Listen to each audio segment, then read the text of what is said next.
অসাধারণ একটি হাদিস।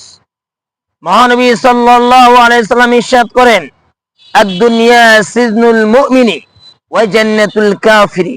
দুনিয়া হলো মুমিনের জন্য জেলখানা স্বরূপ, আর কাফেরের জন্য হলো জান্নাত বা বালাইখানা স্বরূপ।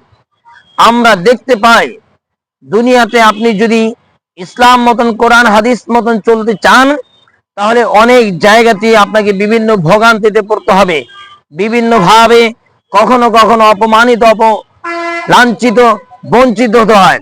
কিন্তু দেখা যায় যারা দুনিয়াদার, যারা আখেরাতকে চায় না, দুনিয়াকেই চায়, তারা এই দুনিয়াতে অনেক সময় জান্নাতের মতো বসবাস করার সুযোগ পায়। অনেক মানুষ তাদেরকে সুযোগ করে দেয়। সুতরাং আমি আমার জায়গা থেকে, আপনি আপনার জায়গা থেকে যদি জান্নাত পেতে চাই, তাহলে অবশ্যই আমাদেরকে কিন্তু দুনিয়াতে অনেক কষ্ট পাওয়া লাগতে পারে, সেটা আমাদেরকে মেনে নিতে হবে, সেটা আমাদেরকে সহ্য করতে হবে। আর নবীজি সেটাই বলে দিয়েছেন যে মুমিন ব্যক্তির জন্য দুনিয়াটা হলো কয়েদখানা বা জেলখানার মতন, আর কাফেরের জন্য হলো দুনিয়াটা জান্নাত বা বালাইখানার মতন।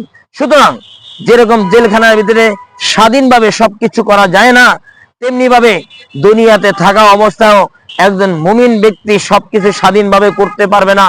আল্লাহর হুকুমের বাহিরে এবং নবীর সুন্নাতের বাহিরে কিছুই করা যাবে না।